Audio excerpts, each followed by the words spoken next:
natural bridge on Otterbrine Road, which is a perfectly natural place to talk about hoofprints from the past. We have an exciting project where you have an opportunity to contribute your stories, your photographs, your first-person accounts to a booklet we are compiling called Hoofprints from the Past. If you would like to participate in this exciting project, our contact information is listed in the video description. We're standing here at Main Street in Brandenburg, Kentucky, which is where General John Hunt Morgan made his famed crossing across the Ohio River. Here he met up with Thomas Hines, who had led some advanced troops into the area, and together they had captured two boats, the Alice Dean and the J.T. McCombs, which were standing here waiting for Morgan's men. They crossed from here in Brandenburg, Kentucky, on the Ohio River, across the river, over into Indiana, at a small town called Morven's Landing. Morven's Landing was a ghost town somewhat, but Morgan's men did fire and knock down the last standing house in Morven's Landing. It took them 17 hours to make the crossing into Indiana. July 7th, 1863. Morgan's CSA cavalry arrived here, captured steamers John B. McCombs and Alice Dean. Next day, they began crossing the river. Indiana militia fired on them but fled under return fire. Alice Dean was burned after the crossing. Morgan went on to northeastern Ohio, where he surrendered July 26th. He was imprisoned at Columbus, Ohio. He escaped November 24th and returned south. Morgan's headquarters. This house, built 1832, owned in 1863 by Colonel Robert Buckner, War of 1812 veteran, was headquarters July 7th through the 8th of the CSA General J.H. Morgan. Raiders crossed the river on captured steamers, interrupted as the U.S. gunboat Elk arrived. They exchanged fire and then Elk retired, ammunition exhausted. After crossing the river, CSA burned steamer Alice Dean. The hulk is at the river bottom to the west. Despite naval and militia opposition, Commanding General John Hunt Morgan and his cavalrymen crossed the Ohio River to begin their Indiana raid, here in Indiana at Morven's Landing. We're here at Morven's Landing, where Morgan landed with his men. After they crossed the Ohio River, they were on their own. So in order to secure more supplies, they had to spread out across the countryside, across Harrison County. Otterbrine Cemetery near Morven's Landing. We're standing at the grave of the son of Colonel John Timberlake, who was instrumental in commanding the forces in the southern part of the county. Frakes Mill. In the Morgan's raid story in this neck of the woods, there were three mills on Buck Creek. Lopp's Mill, which the raiders burned because he refused to accept Confederate money as payment for the mill. Squire Boone's, which was untouched, and Frakes Mill, which stood here at this spot and has one of the John Hunt Morgan Heritage Trail markers at it. The mill was not burned, and Basil Duke, Morgan's brother-in-law, camped here for the night.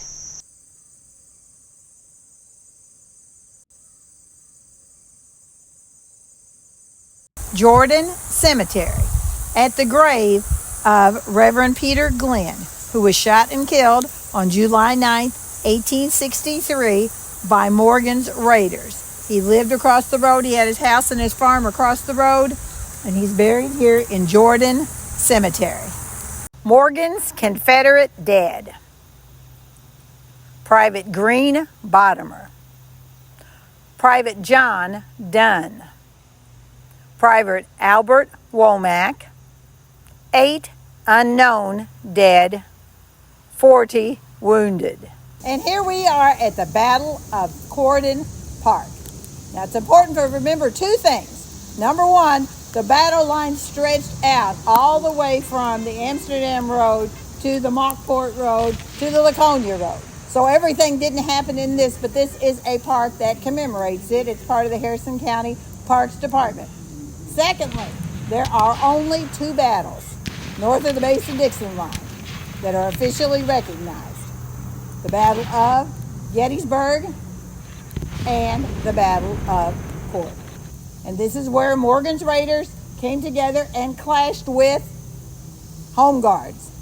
So it was a quite short-lived battle, only about 30 minutes, and then the defenders hightailed it back downtown to Corydon. The Harrison County Fairgrounds would have been in existence in 1863 since it was founded in 1860. So Morgan and his men would have passed by this on their way downtown. It's also significant to the Battle of Corydon history because the rumor is that many Confederate dead were buried on the hillside over here to the west.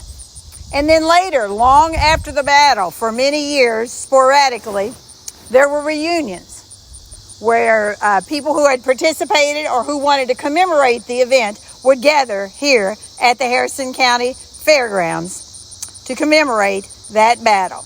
And then, of course, as the years went on, there were less and less to participate, and we still acknowledge it with a variety of activities today. As the Raiders came into Corydon, on the east side they encountered the first structure that stood on this site. It was the former Corydon Presbyterian Church. Remember, through all of this, the Raiders are moving quickly.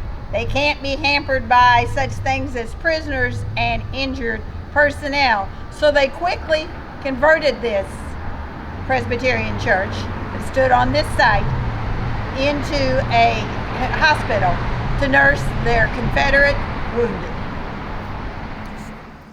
The first Confederate flag was known as the Stars and Bars, was used from March 1861 until May 1863. Number 23 in the flags of Corydon. Corydon Town Square. Just like today, the town square was a happening place on July 9th, 1863. As Morgan and his men rode into town, captured the town, and ran up the Confederate flag. Morgan's Raiders took 350 members of the Home Guard and citizens prisoner. They held them here in the town square. But remember, they didn't want to keep prisoners because they were on the move. General Hobson was in hot pursuit. So the prisoners were quickly released. Also here on the square is where the Harrison County Courthouse was located, right behind me. What was previously the first state capitol. And the county treasury was robbed as well by Morgan's men. After Morgan triumphantly took over the town, he took time for a little rest and relaxation at the Kintner House, which in 1863 stood right here at the corner of Capitol and Beaver. While he was there at the Kintner House, the innkeeper, Miss Sally Kintner, triumphantly came in and presented him with a newspaper explaining what had happened to the Confederate troops under General Lee at Gettysburg. Once again, he knew Indiana was not a safe place for him. General Hobson was pursuing him. General Lee was not victorious. So he was anxious to leave town as quickly as possible. The site of the Red Mill at Mulberry and Chestnut, back in those days, Chestnut Street, our main street, was known as Mill Street.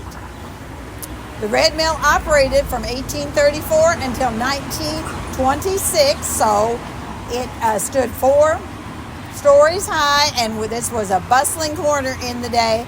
When John Hunt Morgan came on that fateful July 9th of 1863, the owner was able to save the mill from being burned by paying a ransom of $800 to Morgan.